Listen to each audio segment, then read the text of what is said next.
ప్రియమైన సహోదరి సహోదరులారా, మీకు శుభవార్త.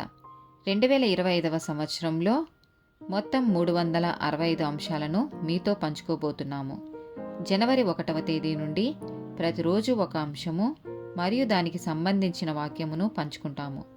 దయచేసి ఆ వాక్యములను వినండి, ధ్యానించండి మరియు ఆశీర్వదించబడండి. దయచేసి సబ్స్క్రైబ్ చేయండి మరియు మీ స్నేహితులతో పంచుకోండి. ధన్యవాదాలు.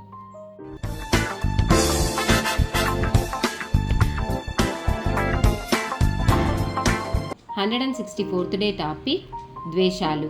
లేవియాకాండము 19వ అధ్యాయము 18వ వచనము.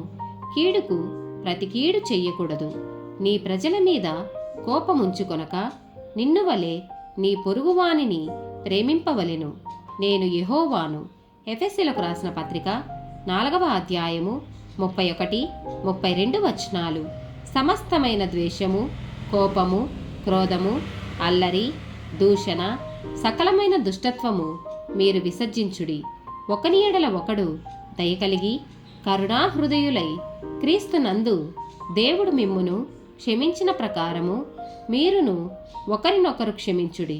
మార్కు సువార్త 11వ అధ్యాయము 25వ వచనము. మీకు ఒకని మీద విరోధమేమైనను కలిగి ఉన్న ఎడల మీరు నిలవబడి ప్రార్థన చేయునప్పుడెల్లను వాని క్షమించుడి. కొలసీలకు రాసిన పత్రిక 3వ అధ్యాయము 13వ వచనము.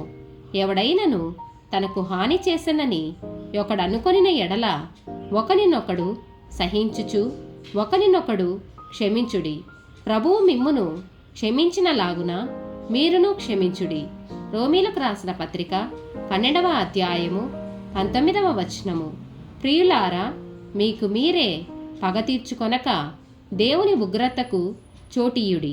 పగ తీర్చుట నా పని, నేనే ప్రతిఫలము నిత్తును అని ప్రభువు చెప్పుచున్నాడని వ్రాయబడి ఉన్నది. సామెతల గ్రంథము 20వ అధ్యాయము 22వ వచనము. కీడుకు ప్రతి కీడు చేసేదననుకొనవద్దు, యెహోవా కొరకు కనిపెట్టుకొనుము, ఆయన నిన్ను రక్షించును. ఆమేన్.